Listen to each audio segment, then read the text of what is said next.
That's strange.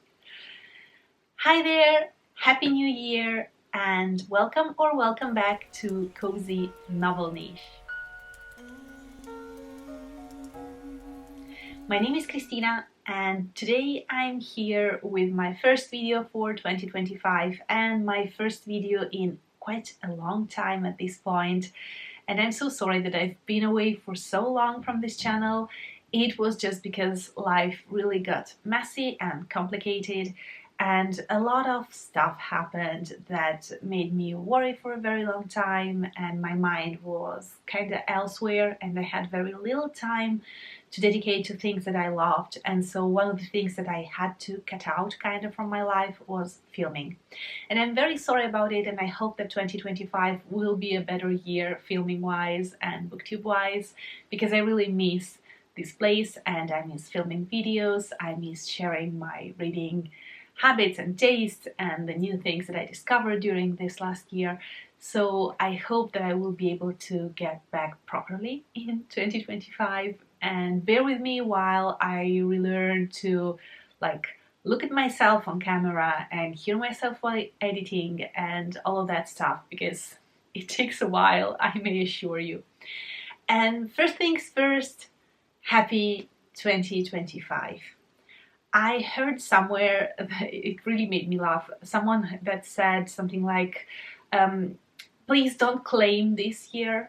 Don't tell that it will be your year. Just leave it alone and don't touch anything. Let it be. Just go gently. And I think that this will be the theme for my 2025. I really resonate with it. I don't want to claim it. I just want to meet it kindly, gently. If you hear crying in the background, that's my dog. And she doesn't agree with me filming. She wants me to go and play outside. So that put aside. Yeah, I just want to kind of be mindful and careful this year, because I tried to kind of ride on 2024 and it didn't work in the slightest. So I want to try a different approach this year. We'll see how it will work. Reading wise, 2024 was actually a good year. Not in the sense of numbers of book, but I don't really care about those anymore, but in the sense that I really felt the joy of reading coming back, and it was something that I was struggling with in 2023, for example. So now I'm very happy when I reach out for a book. I'm more capable of deciding what I like and what not, and I just enjoy reading again. And I lost it for a little bit there, but now it's back. And so let's get to what to expect from this 2025 reading wise.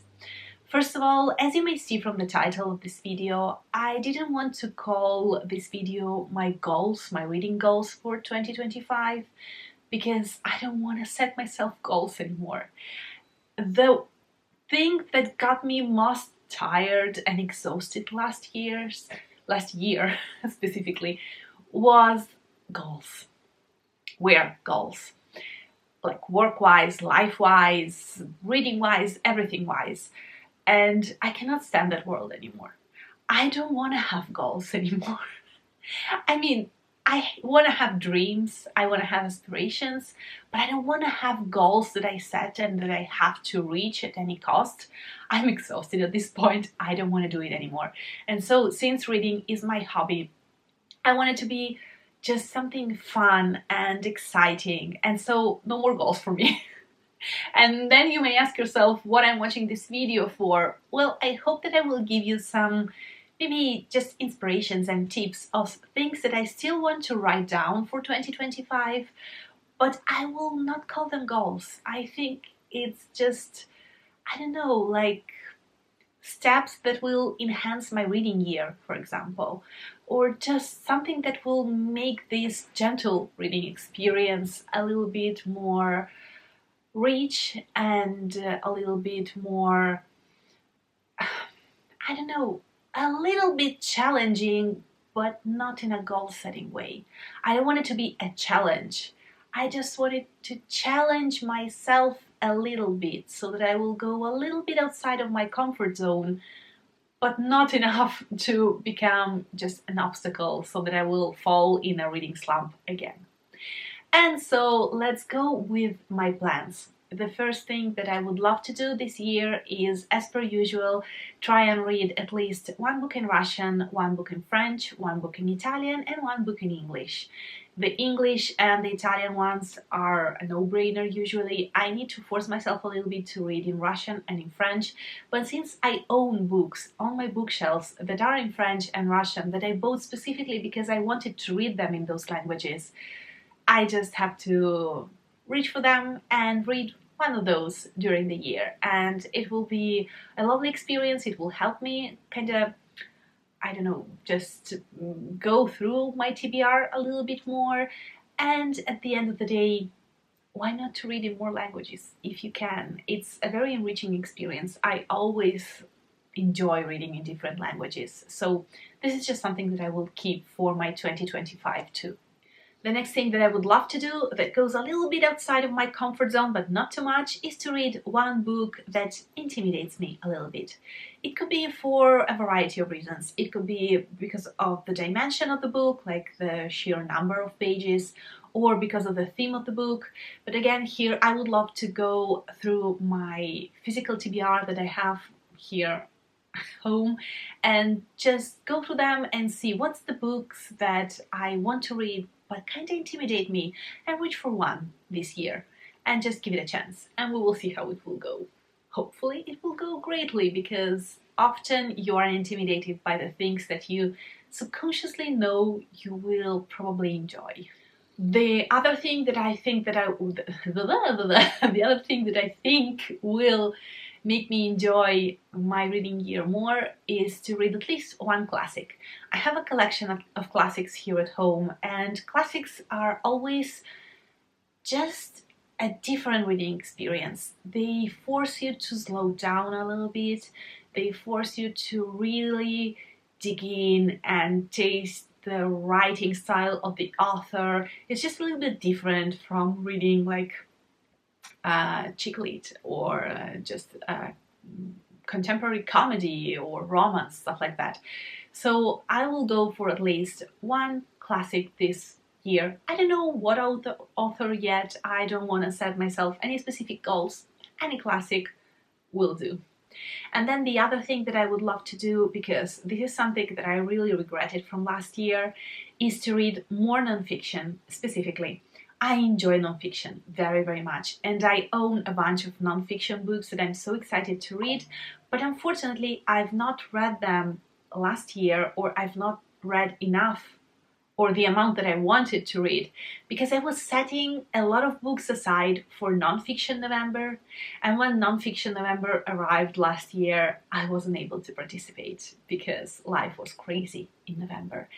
And I'm devastated because of it, because it was the last year that Olive actually hosted Nonfiction November and I wasn't able to participate. So that's a lesson for me, and this year I will just want to spruce nonfiction here and there around the year, and I will try and do my best to read more nonfiction because they're awesome. I love them. They are different, they are always enriching, they just make you discover new things, discover new passions, and they just make your mind go faster and excite me so much, because nonfiction is amazing. And I can make a whole video about nonfiction, and maybe I will one day. Just trust me, if you've never tried one, grab one, try it. Trust me on this one. Something else that I think that will enrich my reading experience this year is to try and read a book outside. It could be one book, a full book, it could be some parts of a book, just to read outside. I enjoy reading outside. It's such a lovely experience. You just hear the birds, the trees, the things that happen in life around you. You can sunbath while you're reading. I just want to do it a little bit more. Of course, I cannot do it always. Like, for example, I cannot do it in full summer here in Italy, because I would just fry, probably. in the sun, but you can try and do it in spring, in autumn, and even in winter a little bit. Like, I don't want to make it like a full reading 3-hour session. It could be even 10 minutes, 5 minutes. Who cares? I'm making these rules. So yeah, this is something that I would love to do more this year. Next is a thing that I think everyone pretty much struggles with these days, and it's to scroll less and turn more pages. And I mean, I don't think that I need to explain this one. I just wanna dedicate my time to things that make me feel better and not worse. And I'm not a huge like media consumer, like Instagram, TikTok, and that stuff wise, but still I tend to sometimes go to Threads and just scroll and read stuff that people write, and I'm not necessarily interested in that stuff, but I'm still reading it. And then I have a book just nearby that I would love to read, but I'm not reaching for it, so I would love to scroll less and turn more pages. That's very vague, it's just an intention, but still I want to put it in this video just to remind it to myself. Next thing is something that I'm getting better and better with, but I still think that it's important to remind it to myself, and it's to be free to DNF. When I feel that a book is not for me, I just need to let go of my compulsion to achieve the 100% in everything. I don't need it in reading, because reading is meant to be enjoyable. If you're not doing it for academic purposes, it's just something that you need to enjoy. And if you're not enjoying a book, just let it go. It doesn't matter if you don't know how it will finish, or you may even read it on Goodreads or anywhere in the internet, just if you want to know how it ends, and just let go of the book. If it doesn't serve you any purpose, if it doesn't make you happier, let go of it. So that's something that I need to remind myself mainly. Then the next thing is something that I've struggled a little bit in the past years, but now I'm getting slowly better since 2024, and it's to take my time with books. For quite a while, since I discovered BookTube, I started to just binge read and trying to read faster and to read more, and just it was this kind of desire to consume books faster and more, and to read more pages and to be just up to date with everything. And I don't need it. Again, I really don't need it. I want to take my time, my sweet time with some books, because some books are different from others. Some books you can really read in one sitting and they will stay with you forever. Others you need to sip them like a very hot tea. Or probably I'm a teetotaler, but I guess like when you savor some kind of alcohol, or a cake, you don't gulp down a whole chocolate cake. You want to savor it. And so some books are like that, and they need their time, and I want to give it to them. I mean, it's just me and the book. Who else cares? No one. And so I just need to take my time with the books. The last one is a difficult one for which I'm preparing slowly, and it's to let books go. Not only to DNF them, but let them go. And this is something that will be a major theme for me this year, if and when I will be able to move houses.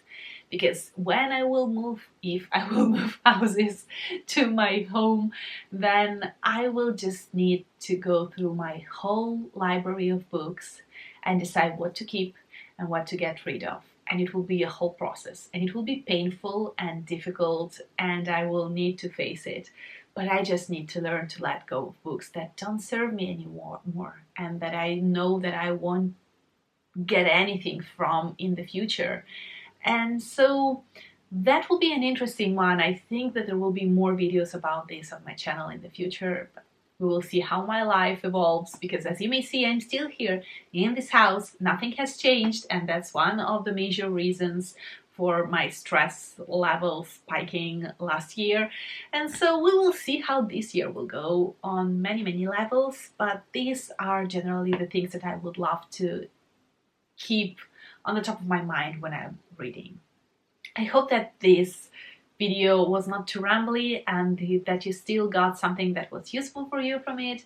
Please let me know down below what are your goals or your expectations, or just your good ideas that you would love to introduce in your reading life for 2025. And again, if you have goals, don't be afraid to share them down below, because I still can enjoy a great goal and I still may see why it could be very useful, and it was useful for me for many years. It's just that this year I know that I don't want any of those for myself. But if you have any, let me know down below, and I hope to see you very soon in my next video, and I hope that I will be able to see you for a very long time in 2025. I really wish you a great year, and just try to meet this year, get to know him or her, them, get to know them, and try to, I don't know, go with the flow this year. I think that it's the only thing that we can do at this point, because every year has been messier than the one before, and so it's just, we need to learn to go with the flow at this point, I think. Yeah, that's not like a very hype ending, but I will get better with it. I will get back in the swing of things, I may assure you. Thank you so much for watching again. Curl up with a great book, and I will see you very soon in my next video. Bye! Ciao!